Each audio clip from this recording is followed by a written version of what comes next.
సరే, ఈరోజు మనమొక అద్భుతమైన ప్రయాణం చేద్దాం. తిరుమల ఆలయ చరిత్రలోకి. యుగయుగాలుగా అంటే ఎన్నో ఏళ్లుగా సాగిన ఈ కథ నిజంగా ఓ అద్భుతం.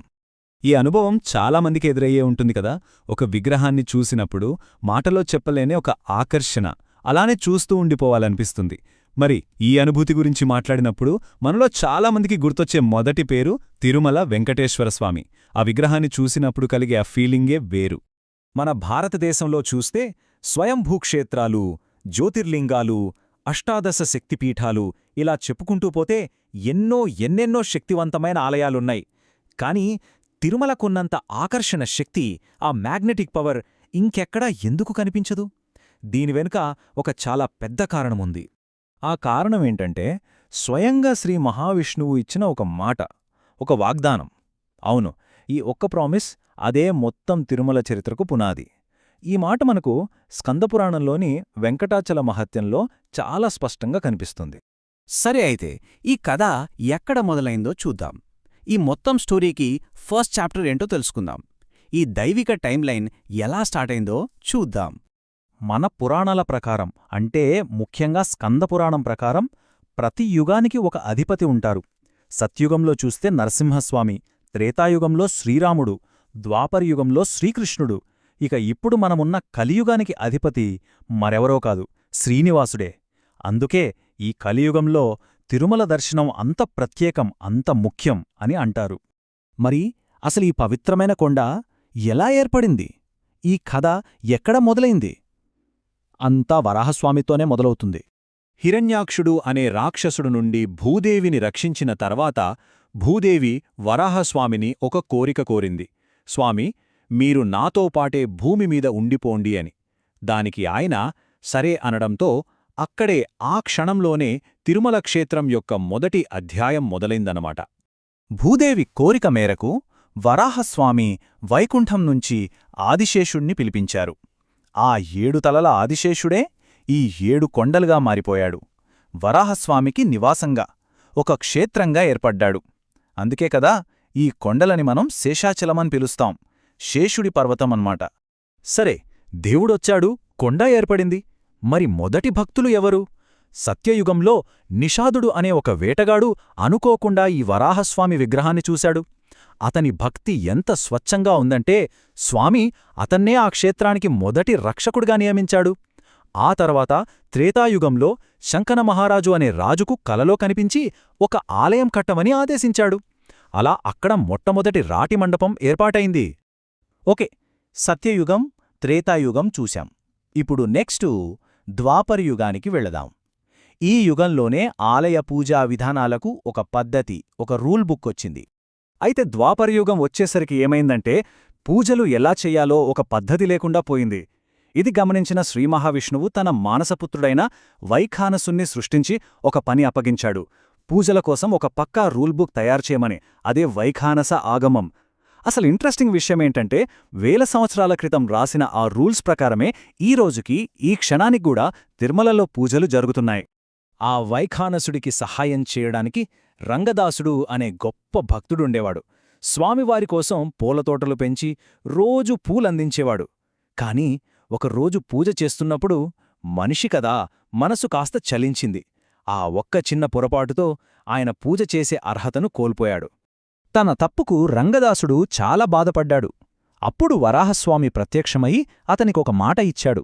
నువ్వొక గొప్ప రాజుగా మళ్లీ పుడతావు. ప్రపంచంలోని సుఖాలన్నీ అనుభవించాక నేను నిన్ను మళ్లీ నా సేవకు పిలిపించుకుంటాను అని. ఈ ప్రామిస్ గుర్తుపెట్టుకోండి, ఎందుకంటే కథలో ఇది చాలా కీలకమైన మలుపు. సరే, ఇప్పుడు ఫైనల్గా మనం కలియుగంలోకి ఎంటర్ అవుతున్నాం. కథ ఇక్కడే అసలైన టర్న్ తీసుకుంటుంది.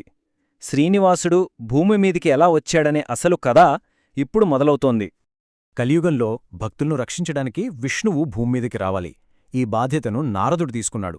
అందుకోసం భృగు మహర్షిని ఉపయోగించుకుని త్రిమూర్తులను పరీక్షించేలా ఒక ప్లాన్ వేశాడు. ఆ ప్లాన్ ప్రకారం భృగు మహర్షి మొదట బ్రహ్మదేవుడి దగ్గరికి వెళ్లాడు. ఆయన పట్టించుకోలేదని శపించాడు. తర్వాత శివుడి దగ్గరికి వెళ్లాడు. అక్కడ కూడా అవమానం జరిగిందని శపించాడు. ఫైనల్గా వైకుంఠానికి వెళ్లాడు. అక్కడ విశ్రాంతి తీసుకుంటున్న విష్ణువు ఛాతిపై ఒక్క తన్ను తన్నాడు. కాని విష్ణువు ఏమాత్రం కోపగించుకోకుండా శాంతంగా ఆ మహర్షి కాళ్లు పట్టుకుని అతని కోపానికి కారణమైన అగ్నినేత్రాన్ని నిర్వీర్యం చేశాడు. ఇక్కడే అసలు ట్విస్టుంది. భృగు మహర్షి తన్నింది విష్ణువు ఛాతీమీద. ఆ వక్షస్థలం లక్ష్మీదేవికి నివాసం, అంటే తన ఇంటిపైనే దాడి జరిగినట్టు.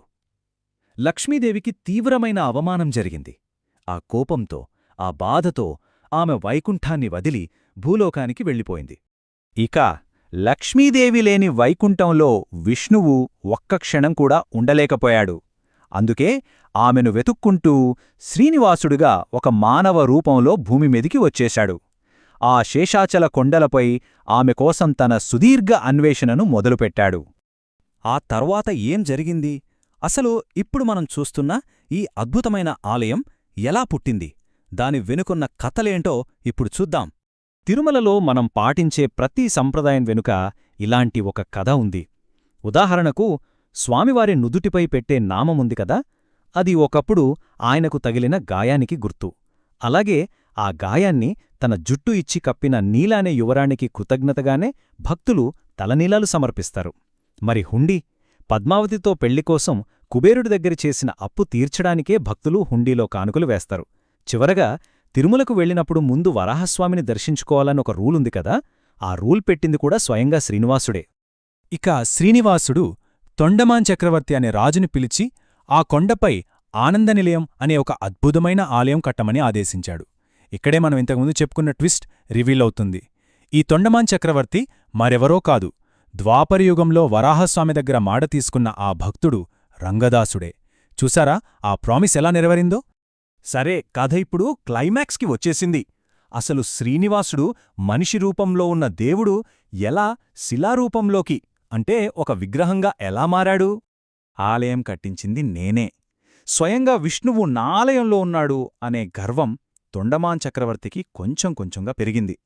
ఆ అహంకారంతో ఒకరోజు రాత్రి స్వామివారు ఏకాంతంలో ఉన్నప్పుడు చెప్పాపెట్టకుండా గర్భగుడిలోకి వెళ్ళిపోయాడు. అది చూసి శ్రీనివాసుడికి తీవ్రమైన కోపమొచ్చింది.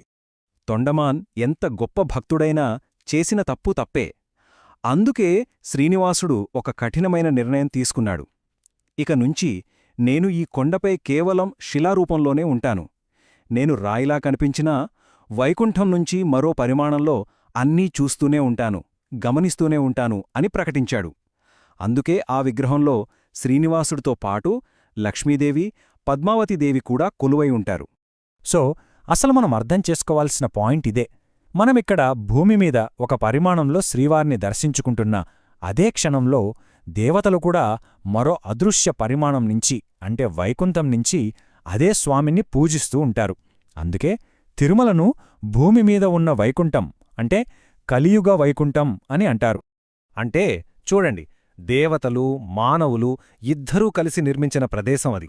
దాదాపు 200 కోట్ల సంవత్సరాల చరిత్ర ఉన్న ఆ పవిత్ర క్షేత్రం వెనుక ఇంకా ఎన్ని కథలున్నాయో, ఇంకెన్ని రహస్యాలు దాగి ఉన్నాయో వాటి గురించి ఆలోచిస్తేనే మనల్ని ఒక అద్భుతమైన లోకంలోకి తీసుకెళ్తుంది కదా.